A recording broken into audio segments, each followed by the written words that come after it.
Hello viewers, চলে এসেছি আবার একটা নতুন রেসিপি নিয়ে। আর আজকের রেসিপি খুব সহজ আর খুব টেস্টি একটা রেসিপি, কচু দিয়ে মাছ। যারা কচু খেতে পছন্দ করে না আলাদা ব্যাপার, কিন্তু কচু দিয়ে মাছ যদি একবার খান না তাহলে কচুর ফ্যান হয়ে যাবেন, এতটাই টেস্টি হয় কচু দিয়ে মাছ।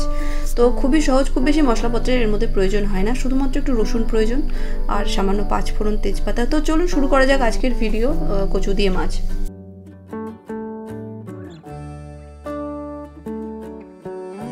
তো সবার প্রথমে এখানে আমি 3 পিস মতো রুই মাছ নিয়ে নিয়েছি আর এর মধ্যে দিয়ে দিচ্ছি সামান্য নুন হলুদ। আর নুন হলুদ দিয়ে মাছটাকে মেখে এটাকে 4-5 মিনিট মতো রেখে দেবো। সমস্ত ভিডিওতে আমি একই কথা বলি, মাছটাকে নুন হলুদ মেখে 4-5 মিনিট রেখে দেবো, তারপরে মাছটা ভাজবো, কারণ মাছ ভাজতে সুবিধা হয় আর মাছের টেস্টও বাড়ে। তো এর সাথে সাথে নিয়ে নিয়েছি 3টে কচু এবং একটা আলু, কারণ মাছের পরিমাণ কম তো সবজির পরিমাণও কমই হবে। তো কচুগুলোকে আপনি দেখতেই পাচ্ছেন কেটে নিয়েছি, কচুগুলোকে অর্ধেক অর্ধেক, আর একটা আলুকে 4 টুকরো। এরপর একটা কড়াই খুব ভালো করে গরম করে এর মধ্যে দিয়ে দিলাম সর্ষের তেল 2 চামচ মতো, এবং তেলটা খুব ভালো করে গরম হয়ে যাওয়ার পর এর মধ্যে আমি দিয়ে দিচ্ছি মাছগুলো, এবং মাছগুলোকে খুব ভালো করে হালকা লালচে করে ভেজে নেবো। খুব ভালো করে হালকা লালচে বলছি এই কারণেই, মানে মাছগুলো যাতে মাঝারি আঁচ করে ভাজা হয়, মানে বাইরে থেকে এবং ভেতরের থেকে দুদিক থেকে যেন ভালো করে ভাজা হয়। তো এই কারণে এটাকে হালকা আছে, মানে মাঝারি আছে, খুব ভালো করে লালচে করে ভাজতে হবে। মাছগুলোকে আপনি দেখে বুঝতেই পারছেন বেশ ভালো রং ধরেছে, লালচেও হয়েছে এবং মাছগুলো ভালো ভাজাও হয়েছে। তো এরপর এগুলোকে আমি তুলে নিচ্ছি। এরপর ওই একই তেলে আমি দিয়ে দিচ্ছি আলু এবং কচু। এরপর এর মধ্যে দিয়ে দিলাম 1/2 চামচ মতো হলুদ গুঁড়ো আর সামান্য নুন, মানে পরিমাণ মতো নুন। এরপর এই কচু এবং আলু এই নুন হলুদ দিয়ে ভালো করে ভাজতে হবে। এটাকে আপনি সেদ্ধও করে নিতে পারেন, কিন্তু আজকে আমি ভেজে করছি কারণ কচু এবং আলুর পরিমাণটা খুব কম। তো সেদ্ধ করে নিলেও কিন্তু সেটা ভালো হয়, ওটা অন্য কোনো ভিডিওতে আমি দেখাবো। তো আপনি দেখতে পাচ্ছেন কচু এবং আলু খুব ভালো করে কিন্তু ভাজা হয়েছে, বেশ লালচে লালচে ভাজা হয়েছে আর কি।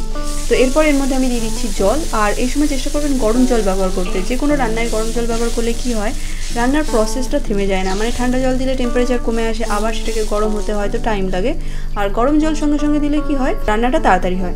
এরপর এর মধ্যে আমি দিয়ে দিলাম 3টে চেরা কাঁচা লঙ্কা, এবং ঢাকনা লাগিয়ে এটাকে মাঝারি আঁচে রান্না করব 3-4 মিনিট, যাতে করে কচু এবং আলু সেদ্ধ হয়ে যায়। তো 3-4 মিনিট পর আমি একবার এখানে চেক করে নিচ্ছি কচু আলু সেদ্ধ হয়েছে কিনা। তো আপনি দেখতেই পাচ্ছেন খুব সুন্দর সেদ্ধ হয়ে গেছে। কিছু কিছু কচু সেদ্ধ হয় না, সেটা কচুর দোষ, কচু খারাপ এই কারণে। তো এই সময় এটাকে আমি নামিয়ে নিচ্ছি। তো আবারও কড়াইটাকে খুব ভালো করে গরম করে এর মধ্যে আমি দিয়ে দিচ্ছি সর্ষের তেল। সর্ষের তেলের পরিমাণটা এবার একটু কম দিলাম, 1 থেকে 1.5 চামচ, এবং এর মধ্যে দিয়ে দিচ্ছি 5 ফোড়ন 1/2 চামচ মতো। এতে 5 ফোড়নের ফ্লেভারটা খুব ভালো আসে, তো চেষ্টা করবে 5 ফোড়নই ব্যবহার করতে। আর এই সময় একটা তেজপাতা দিলে ভালো হয়, যেটা আমার ঘরে আজ নেই বলে আমি দিতে পারলাম না। আপনার ঘরে থাকলে অবশ্যই একটা তেজপাতা ফোড়ন দেবেন, তারপরে 5 ফোড়ন দেবেন, তাহলে কিন্তু সবথেকে ভালো টেস্ট আসে। তো যাই হোক, 5 ফোড়নটা দেওয়ার পর আমি এর মধ্যে দিয়ে দিলাম রসুন বাটা, মানে বাটা নয়, ক্রাশ করা, একটু থেতো করা আর কি। তো থেতো করা রসুনের কি হয়, একটু বেশি ফ্লেভার থাকে, বাটা রসুনের একটু কম, মানে টেস্ট আলাদা হয়। তো চেষ্টা করবেন থেতো করা, মানে একটু ক্রাশ করা রসুন ব্যবহার করতে বা গ্রেট করা। তো রসুনটা একটু হালকা লালচে রং ধরলেই এরপর এর মধ্যে আমি দিয়ে দিচ্ছি আগে থেকে আমাদের সেদ্ধ করে রাখা কচু এবং আলু। তো এই সময় ঝোলটা কিন্তু আমি দিচ্ছি না, শুধু আলু এবং কচুটা দিচ্ছি, এবং এই মশলার সাথে, মানে এই যে সামান্য যে আমাদের মশলা আছে রসুন 5 ফোড়ন, এর সাথে এটাকে একটুখানি কষে নেবো হালকা করে। তো হালকা করে কষলে রসুনের ফ্লেভারটা কী হয়, কচুর মধ্যে ভালো করে যায়, মানে ভাজা ভাজা ফ্লেভারটা। আর এই সময় এর মধ্যে আমি দিয়ে দিচ্ছি 1/2 চামচ মতো জিরে গুঁড়ো আর গোলমরিচ গুঁড়ো। গোলমরিচ গুঁড়ো কিন্তু এটাতে একটা বিরাট ব্যাপার, মানে গোলমরিচের গুঁড়ো দিলেই না এর টেস্ট একদম অন্য লেভেলে চলে যায়। তো চেষ্টা করবেন অবশ্যই গোলমরিচ গুঁড়ো দিতে। তো জিরে গুঁড়ো আর গোলমরিচ গুঁড়ো, এতে কিন্তু আর অন্য কোনো গুঁড়ো মশলা দিচ্ছি না। এরপর আমি এর মধ্যে দিয়ে দিলাম সেদ্ধ করা যে ঝোলটা ছিল সেটা। নর্মাল জল দেবেন না, যে সেদ্ধ করা ঝোলটা থাকবে সেটাই কিন্তু ব্যবহার করবেন।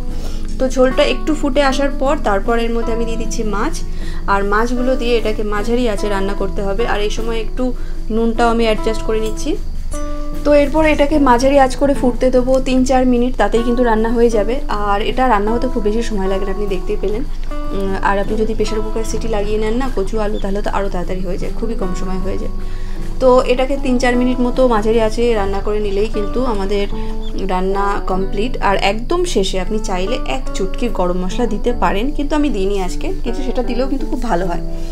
তো আপনি দেখতেই পেলেন কত সহজ, খুবই সহজ। আপনি যদি প্রেশার কুকারে সেদ্ধ করেন না, তাহলে তো এটা রান্না হতে জাস্ট 10 মিনিট সময় লাগে, আর ভেজে করলে আর 5-10 মিনিট বেশিই লাগে, কিন্তু খেতে অসাধারণ হয়, এর টেস্টই আলাদা হয়। দেখে মনে হয় কি একদম সাধারণ, একদম সিম্পল, এর মধ্যে কোনো মশলাই নেই, এমন কি টেস্ট হতে পারে, কিন্তু একবার যদি আপনি ট্রাই করেন তাহলে বুঝতে পারবেন এর টেস্ট অসাধারণ হয়।